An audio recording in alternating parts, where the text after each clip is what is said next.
भरतपुर नाम का एक गांव हुआ करता था। उस गांव में सोनू नाम का एक आदमी रहता था। वो कभी कोई काम नहीं करता था और ना ही किसी की कोई बात मानता था। वो अकेला रहता था। उसी गांव के पास एक बड़ा सा जंगल था। गांव के लोग हमेशा उस जंगल के बारे में बातें किया करते थे। एक दिन गांव के कुछ लोग बातें कर रहे थे। एक आदमी बोला, एक दिन एक आदमी उस जंगल में गया था और वो आज तक नहीं लौटा। उस जंगल के कंकाल उसे मारकर खा गए होंगे। मुझे तो लगता है उन कंकालों के पास जादुई शक्तियां हैं। एक बार मैं उस रास्ते से आ रहा था, तभी एक कंकाल मेरे सामने आ गया और अचानक से गायब हो गया। अब ये सब तो कोई जादुई शक्ति से ही कर सकता है। सब गांव वाले इसी तरह की बातें किया करते थे। सोनू भी वहीं खड़ा ये सब सुन रहा था।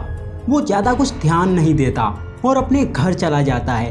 गांव के लोग कभी शहर नहीं जाते थे, क्योंकि शहर जाने का रास्ता कंकालों के जंगल से होकर जाता था, जो कि बहुत ही खतरनाक था। एक दिन सोनू को शहर जाना था। वो जाने की तैयारी कर रहा था, तभी उसके पास एक आदमी आया और बोला, भाई शहर मत जाओ, वो रास्ता बहुत खतरनाक है। तो सोनू बोला, अरे जाओ यार, कंकाल मेरा कुछ नहीं बिगाड़ सकते। वो अपनी गाड़ी निकालकर शहर जाने के लिए निकलता है।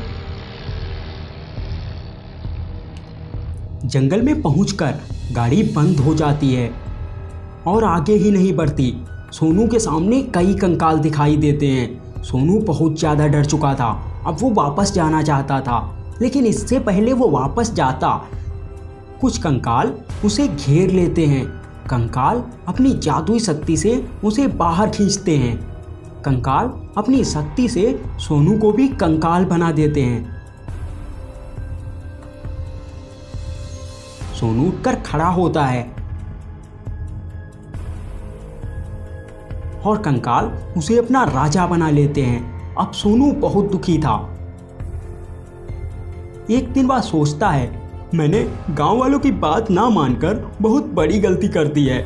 अब मैं कंकाल हूँ। अगर मैं गांव जाता हूँ तो गांव वाले मुझे रुकने ही नहीं देंगे, लेकिन मैं गांव तो जाके ही रहूँगा।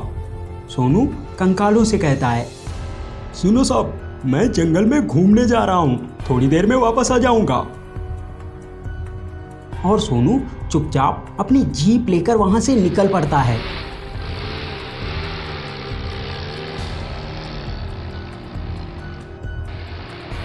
वो गांव में पहुंचने वाला ही था, तभी उसकी गाड़ी बंद हो जाती है और उसकी जीप में कंकाल आ जाते हैं।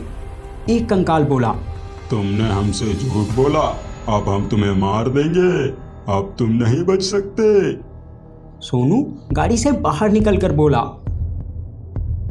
मुझे जाने दो, घर पर मेरी बूढ़ी माँ मेरा इंतजार कर रही है।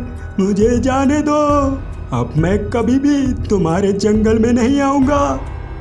कंकालों को सोनू पे दया आ जाती है और वो उसे ठीक कर देते हैं। सोनू खुश होकर अपने घर चला जाता है। फिर एक दिन जंगल में दो बड़े बड़े राक्षस आ जाते हैं। वो राक्षस बहुत शक्तिशाली थे। राक्षस और कंकालों में लड़ाई शुरू हो जाती है।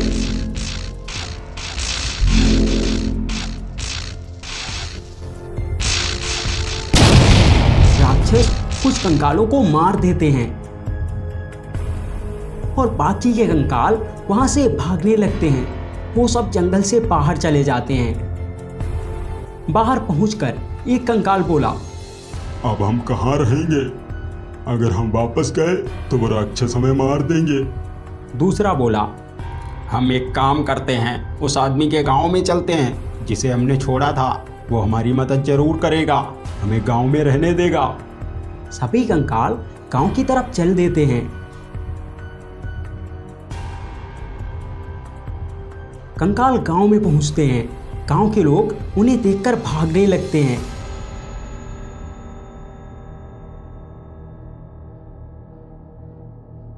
सोनू अपने घर के बाहर था। कंकाल उसके पास जाते हैं। एक बोला, हमारे जंगल में कुछ राक्षस आ गए हैं, उन पर हमारी शक्तियां काम नहीं कर रही। हमने तुम्हें जाने दिया था, अब तुम्हें भी हमारी मदद करनी होगी। तुम हम सबको गांव में रहने दोगे?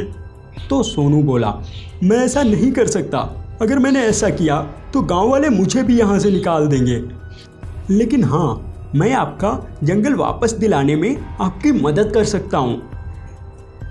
तो कंकाल बोला, तुम तो एक साधारण इंसान हो, तुम भला हमारी क्या मदद करोगे? तो सोनू बोला, मैं नहीं करूँगा, लेकिन मैंने सुना है हमारे गांव के पास एक नदी है और उस नदी में एक जादुई नाग रहता है, शायद वो हमारी मदद करे। तो कंकाल बोला, ठीक है, चलो वहां भी चल के देख लेते हैं। सब लोग नदी की तरफ चल देते हैं। वो नदी के पास पहुंचते हैं और सोनू नाग को पुकारता है। नाग बाहर निकलता है और बोला, कौन हो तुम? यहाँ क्या कर रहे हो? और ये सब कौन है? तो सोनू बोला, मैं आपसे मदद मांगने आया हूँ। ये सब कंकाल हैं और ये जंगल में रहते हैं, लेकिन 2 राक्षसों ने इन्हें जंगल से भगा दिया और जंगल पे कब्जा कर लिया है। आप हमारी मदद कीजिए। तो नाग बोला, ठीक है, मैं तुम्हारी मदद करूंगा, लेकिन मैं भी जंगल में रहूंगा। तो सब मान जाते हैं और नाग पानी से बाहर निकलता है।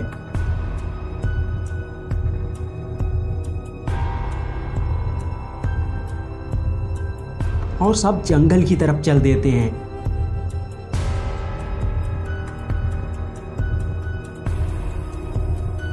वो लोग जंगल में पहुंचते हैं। वहां उन्हें 2 राक्षस दिखाई देते हैं।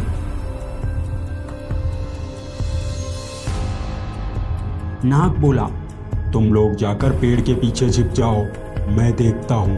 वो सब पेड़ के पीछे चले जाते हैं और नाग राक्षस की तरफ बढ़ता है। नाग को अपनी ओर आता देख एक राक्षस नाग की तरफ दौड़ता है। नाग उस राक्षस के पैर में काट लेता है। वो राक्षस मर जाता है।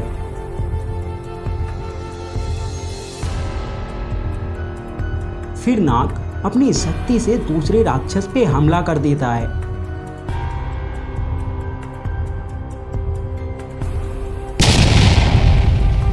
और वो राक्षस भी खत्म हो जाता है। सब लोग खुशी से वहीं रहने लगते हैं। तो अगर आपको ये कहानी पसंद आई हो तो वीडियो को लाइक कर दीजिए और ऐसी और कहानियाँ देखने के लिए चैनल को सब्सक्राइब कीजिए। पास वाले बेल आइकन में ऑल सेलेक्ट कर दीजिए। Thank you.